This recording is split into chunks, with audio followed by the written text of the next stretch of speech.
Nung lumabas yung Insta360 Go Ultra, sabi ko hindi ko kailangan ng bagong camera dahil meron naman na akong DJI Osmo Pocket 3 at may backup camera na rin ako na ginagamit, which is yung Canon PowerShot V10. But this collaboration with Insta360 and Hello Kitty will not stop me from getting one. So yes, nakuha ko na yung pre-order ko ng Insta360 Go Ultra collaboration with Hello Kitty! Samahan nyo kong i-unbox itong bago kong vlogging camera. Ching! Ay, wala pa pala. Cover pala. So, let's see anong laman ng paperworks. Mga films. Actually, to be honest, hindi ko alam ang paggagamitan nito. Yan. It's so cute, look! So, this one is yung tripod. Nakalagay siya na Insta360 Go Ultra with Hello Kitty. Ang ating cute na pink na USB-C cable.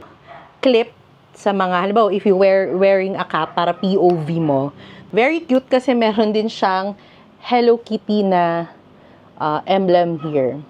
Pendant, para you can wear your camera.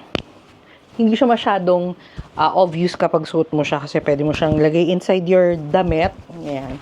Tapos didikit mo yung camera dito. And this is the actual unit.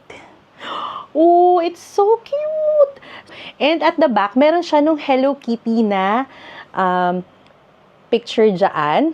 Ito kasi yung shutter button niya, merong bow. Bow ni Hello Kitty. Okay. And look at this one. The string that you'll attach to the camera. It has also this Hello Kitty bow.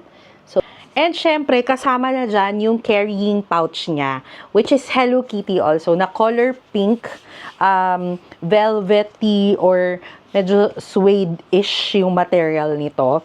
So, it's magnetic also. It has zipper.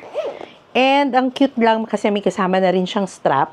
And may compartment talaga siya inside to secure yung camera nyo. So, very cute siyang gamitin. Nakakatakot lang kasi madali siyang madumihan.